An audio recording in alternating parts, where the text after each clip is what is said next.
हराम आमदन वाले को गाय के हिस्से में शामिल करना, इसके बारे में पहले से पता हो कि इसकी टोटल आमदन हराम है। टोटली इसलिए कह रहा हूं कि बाज लोग मिक्स कमा रहे होते हैं, हलाल भी हराम भी।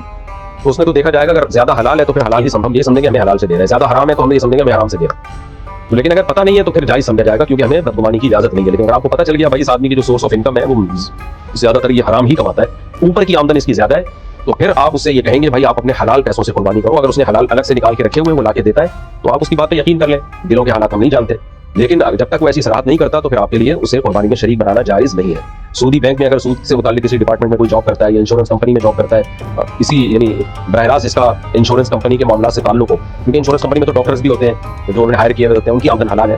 मैं बात कर रहा हूँ जो इंश्योरेंस कंपनी का जो ढांचा है, स्ट्रक्चर है, जिसके बगैर कंपनी चल नहीं सकती, वो ऐसे किसी शोबे में जब कोई होगा तो उसकी आमदन भी हराम है। सूदी बैंक में कोई मैनेजर है या इसी तरह कोई सूदी मामला लिखता पड़ता है, लिखने पढ़ने का काम है या अकाउंट खोलने का काम है लोगों को मोटिवेट करके, तो ऐसी शख्स की आमदन हराम है। या शराब का बिजनेस है किसी का, तो हराम आमदन वाले को अगर आपने कुर्बानी के हिस्से में शरीक कर लिया तो किसी की भी कुर्बानी नहीं होगी और वो गोश्त भी सबके लिए हराम हो जाएगा, गोश्त खाना भी जायज नहीं होगा। तो इसलिए इसमें एहतियात करना जरूरी है। बाकी अगर किसी को पता नहीं है तो फिर तफ्तीश करने की बहुत ज्यादा इसमें जरूरत नहीं है। या किसी ने अपने मुंह से कह दिया कि भाई मैं हलाल कमाता हूं, मैं ये इन शोबे से मेरा ताल्लुक नहीं है, या मैं सूदी बैंक में जॉब तो करता हूं लेकिन मैंने कुर्बानी के लिए अलग पैसे रखे हुए हैं, तो बस उसकी जबान पर एतमाद कर लेना काफी है, ज्यादा डेप्थ में गहराई में जाने की जरूरत नहीं है।